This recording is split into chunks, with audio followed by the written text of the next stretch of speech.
मेरा पॉइंट एक ही है, राइटिंग में मुझे चाहिए, वर्बल एश्योरेंस से नहीं काम चलेगा। मुझे अपने लिए कुछ नहीं चाहिए। 1 साल से हम लोग वेट कर रहे हैं और अगर हमें ये राइटिंग में एश्योरेंस नहीं मिलता है तो बहुत अनफॉर्चुनेट होगा और मैं हताई के तौर में फास्ट एंड टू डेथ मैं परसों से शुरू कर दूंगा। गवर्नमेंट ऑफ इंडिया ने मुझे कहा है कि वो लोग सोच रहे हैं, लेकिन जब तक मुझे राइटिंग में नहीं मिलता है मैं अपने लोगों को गुमराह करके झूठ नहीं बोल सकता हूँ। ने मुझे कहा है कि वो लोग सोच रहे हैं, लेकिन जब तक मुझे राइटिंग में नहीं मिलता है मैं तौर में फास्ट एंड टू डेथ मैं परसों से शुरू कर दूंगा। गवर्नमेंट ऑफ इंडिया ने मुझे कहा है कि वो लोग सोच रहे हैं, लेकिन जब तक मुझे राइटिंग में नहीं मिलता है मैं अपने लोगों को गुमराह करके झूठ नहीं बोल सकता हूँ। अगर राइटिंग में एश्योरेंस नहीं मिलता है तो बहुत अनफॉर्चुनेट होगा और मैं हताई के तौर में फास्ट एंड टू डेथ मैं परसों से शुरू कर दूंगा। गवर्नमेंट ऑफ इंडिया ने मुझे कहा है कि वो लोग सोच रहे हैं, लेकिन जब तक मुझे राइटिंग में नहीं मिलता है मैं अपने लोगों को गुमराह करके झूठ नहीं बोल सकता हूँ।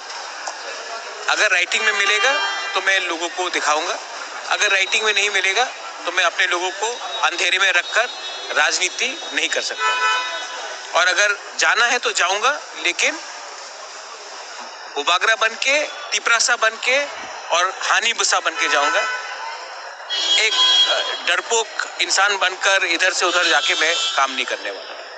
सो I want an assurance from the government of India, and if the government of India assures us, then I have no problem.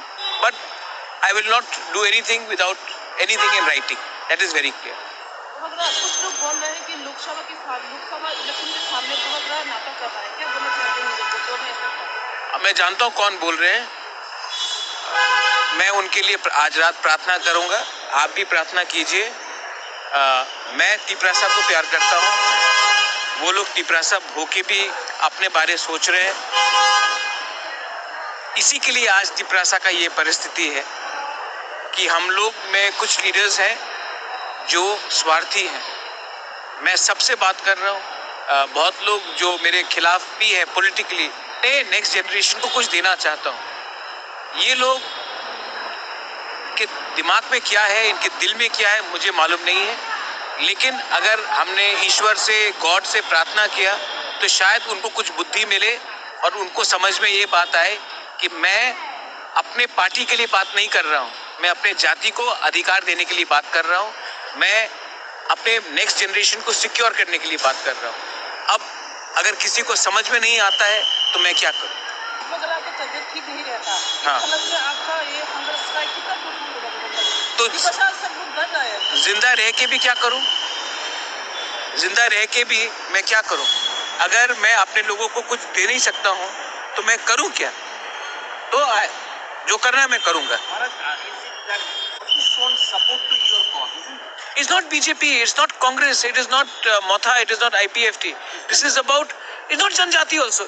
I am doing something for my people. I am not denying anyone anything. I am just trying to say, अरे आपने अपने खुद घोषणा पत्र में लिखा है university बनाएंगे, 125th अमेंडमेंट पास करेंगे, लैंड राइट्स देंगे, डायरेक्ट फंडिंग देंगे। आपका खुद का घोषणा पत्र में है, मोदी जी का गारंटी का घोषणा पत्र में। आप 1 साल हो गया, आप उसको नहीं इम्प्लीमेंट कर रहे। अपना वादा तो इम्प्लीमेंट कीजिए। इलेक्शन के टाइम हम लोग क्या क्या नहीं बोलते, इलेक्शन के बाद 1 साल खत्म तो सब चीज खत्म। तो हमें तो प्रेशर रखना पड़ेगा।